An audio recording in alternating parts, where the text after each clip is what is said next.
Hi friends, welcome back to my channel. இன்றைக்கி நம்ம சேனலில் பார்த்தீங்கன்னா ரொம்பவே சிம்பிளான இன்க்ரீடியன்ட்ஸ் வச்சு தான் ஒரு முட்டை சாப்ஸ் மாதிரி பண்ண போகிறோம். ரொம்ப மசாலா எதுவுமே நம்ம ஆட் பண்ண போகிறதில்ல. ரொம்பவே ஈஸியாக பண்ணிடலாம். இது பார்த்திங்கன்னா தோசை, இட்லி, சப்பாத்தி, பூரி எல்லாத்துக்குமே ஒரு சூப்பரான காம்பினேஷனாக இருக்கும். பண்ணுறதுக்கும் பார்த்திங்கன்னா ஒரு 10-15 நிமிஷத்துக்குள்ளாடி நம்ம ஈஸியாக ரெடி பண்ணிடலாம். நம்ம முட்டையை மட்டும் வேக வைக்கிற டைம் தான். ஃபஸ்ட்டே நம்ம வேக வச்சுட்டா. இப்போ அடுப்பில் ஒரு பேன் வச்சுடுங்க. பேன் வச்சுட்டு பார்த்திங்கன்னா ஒரு 2 டேபிள் ஸ்பூன் அளவுக்கு எண்ணெய் ஊற்றிக்கிடுங்க. எண்ணெய் ஊற்றிட்டு இதில் 1 டேபிள் ஸ்பூன் அளவுக்கு மிளகு போட்டுவிடுங்க. மிளகு லைட்டாக பொரிஞ்சதுக்கப்புறம் இதில் 2 பெரிய சைஸ் உள்ளி ரஃப்பாக சாப் பண்ணி போட்டால் போதும். நம்ம ஃப்ரை பண்ணிவிட்டு அரைக்க தான் போகிறோம். லைட்டாக அந்த கண்ணாடி பதம் வர்ற அளவுக்கு நம்ம நல்லா வதக்கிக்கிடலாம்.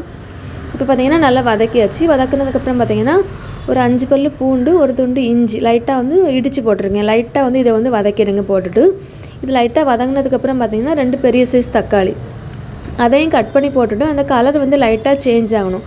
ஒரு நிமிஷம் நல்லா வதக்கிடுங்க. இப்போ நல்லா வதக்கியாச்சு. இதை அப்படியே ஆற வச்சுருங்க எடுத்து. இப்போ இதை ஆற வச்சுட்டு பார்த்திங்கன்னா மிக்ஸி ஜாரில் போட்டு தண்ணி எதுவுமே ஊற்றாமல் நல்லா பேஸ்ட் மாதிரி நம்ம அரைச்சி எடுத்துக்கிடலாம். இந்த முட்டை சாப்ஸுக்கு பார்த்திங்கன்னா அந்த தக்காளியோட கலர் தான் நல்லா கொஞ்சம் கலர் கொடுக்கும். இப்போ நல்லா அரைச்சி எடுத்துகிட்டு இதை அப்படியே தனியாக எடுத்து வச்சுருங்க. இப்போ அடுப்பில் பார்த்திங்கன்னா ஒரு பேன் வச்சுருங்க. பேன் வச்சுட்டு பார்த்திங்கன்னா இதில் ஒரு 2 டேபிள் ஸ்பூன் அளவுக்கு எண்ணெய் ஊற்றிக்கிடுங்க.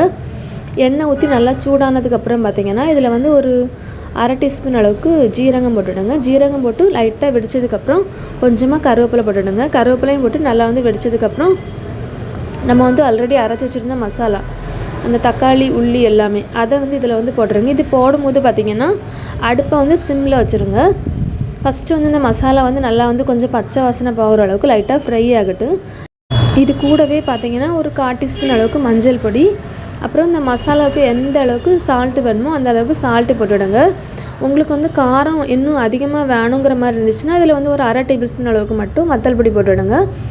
இது நல்லா மிக்ஸ் பண்ணதுக்கப்புறம் பார்த்திங்கன்னா மூடி வச்சு சிம்மில் போட்டு ஒரு 4 நிமிஷம் நல்லா குக் பண்ணிடுங்க. அப்போ அந்த எண்ணெய் எல்லாமே நல்லா மேலே தெரிய ஆரம்பிக்கும்.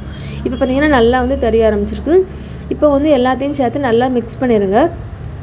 மிக்ஸ் பண்ணதுக்கப்புறம் பார்த்திங்கன்னா இதில் ஒரு 1/4 கப் அளவுக்கு, 1/4 கப்லேருந்து 1/2 கப் அளவுக்கு தண்ணி ஊற்றிடுங்க. அப்போ தான் கொஞ்சம் அந்த கிரேவி மாதிரி லைட்டாக இருக்கும். நல்லா கொஞ்சம் குழுன்ற மாதிரி இருக்கும். இப்போ இதை போட்டு நல்லா மிக்ஸ் பண்ணியாச்சு. லைட்டாக கொதிச்சதுக்கப்புறம் நம்ம 8 முட்டை வேக வச்சு நான் கட் பண்ணி வச்சுருக்கேன்.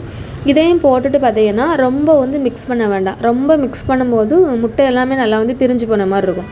இது எல்லாமே ஒன்றா சேர்ந்து அந்த மசாலா எல்லா இடத்துலையும் கோட்டான மட்டும் போதும். அதுக்கப்புறம் நம்ம அடுப்பில் வச்சு குக் பண்ணணும் அந்த மாதிரிலாம் எதுவுமே இல்லை. இப்போ எல்லாமே ஒன்றா மிக்ஸ் ஆனதுக்கப்புறம் பார்த்திங்கன்னா இதில் கொஞ்சமாக மல்லிக்கீரை கட் பண்ணி போட்டுடலாம். இவ்வளோ தான் ஈஸியாக நம்ம ரெடி பண்ணிடலாம். இது பார்த்திங்கன்னா சப்பாத்தி, தோசை, அப்புறம் பூரி, புரோட்டா எல்லாத்துக்குமே சூப்பரான ஒரு காம்பினேஷனாக இருக்கும். ஈஸியாக ரெடி பண்ணுற மாதிரியான ஒரு ரெசிபி தான். கண்டிப்பாக நீங்களும் இதே மாதிரியே ட்ரை பண்ணி பாருங்கள். நம்ம உடனே பண்ணுற மாதிரியான ஒரு ரெசிபி. இந்த வீடியோ உங்களுக்கு பிடிச்சிருந்துச்சுன்னா லைக் பண்ணுங்கள், ஷேர் பண்ணுங்கள், கமெண்ட் பண்ணுங்கள், சப்ஸ்கிரைப் பண்ணுங்கள். தேங்க்ஸ் ஃபார் வாட்சிங்.